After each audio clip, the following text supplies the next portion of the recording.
Alright, we're going to dive into a big pile of superhero games. Our first exhibit is Superman on the Atari 2600. Here we go.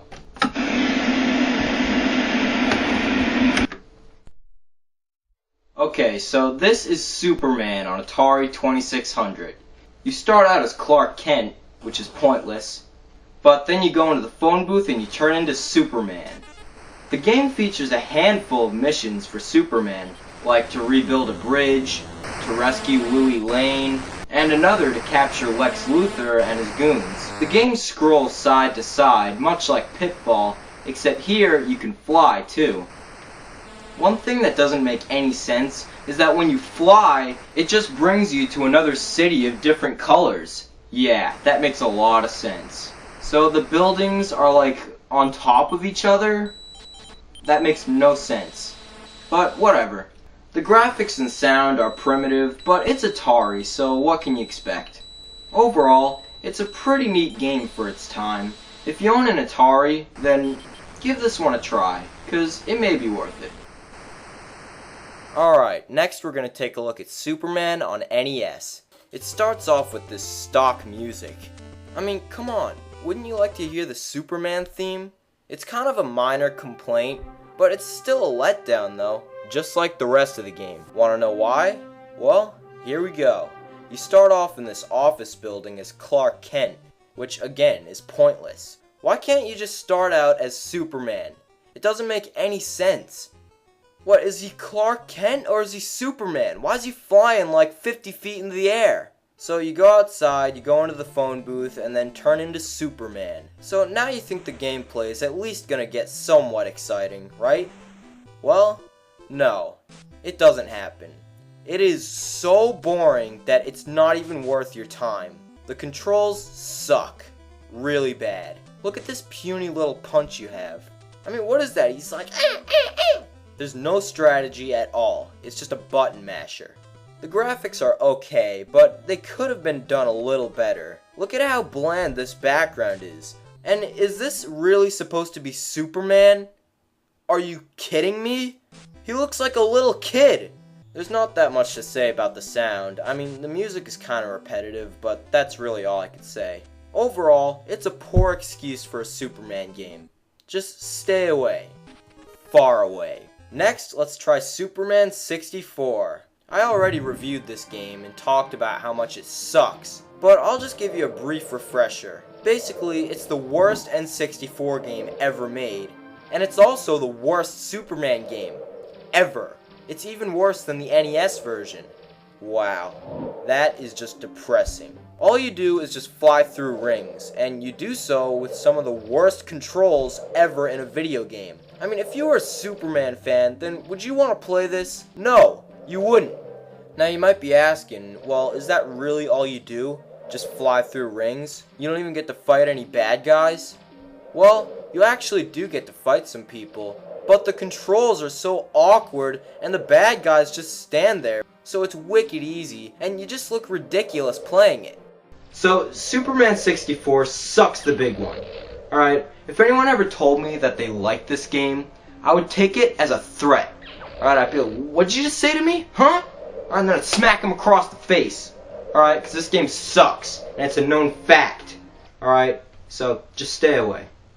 Alright, let's move on to some X-Men games. There was a game on NES called The Uncanny X-Men, but it sucks so hard that it isn't even worth talking about. So let's move on to the Sega Genesis game, simply titled X-Men.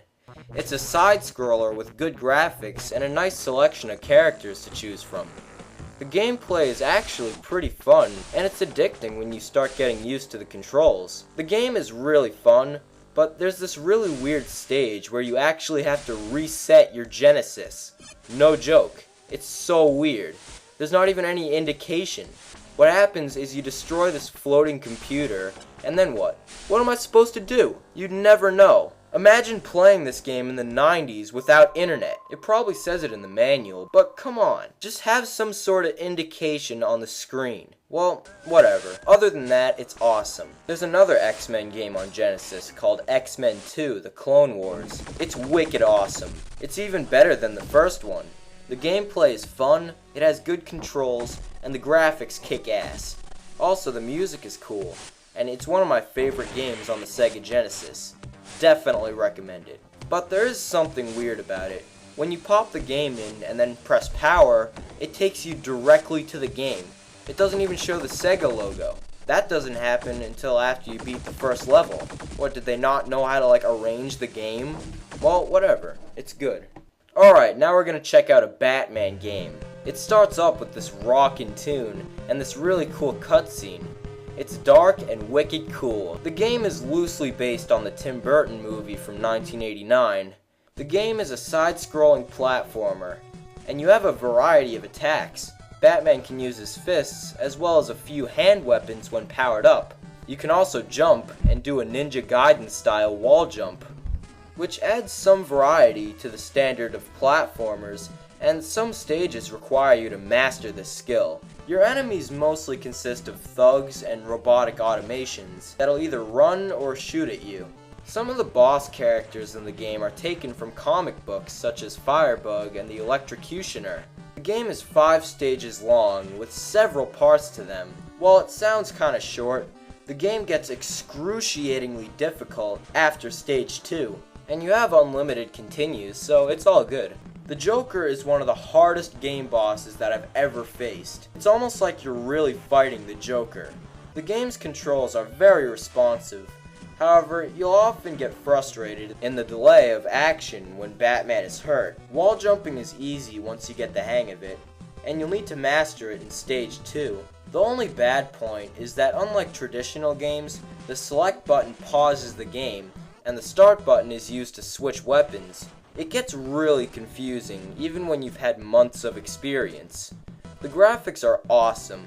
They do a good job resembling the movie. Also, the music is kick-ass. Just listen.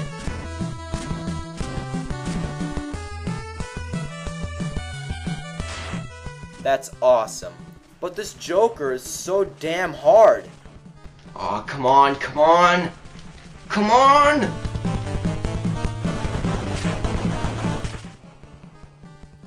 Oh yeah, that's how you do it. Alright, thank God. Alright, so overall, the game is... What's going on?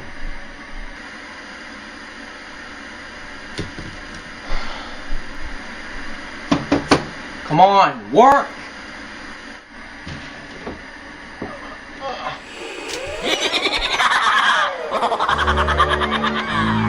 Who are you?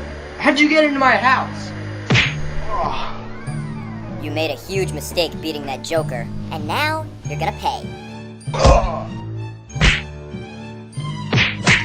You've really screwed yourself, my friend. What do you want from me? Never mind. You must die.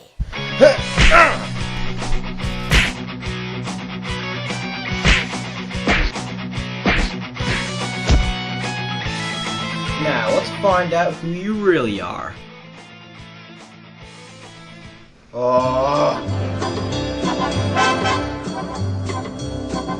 Oh!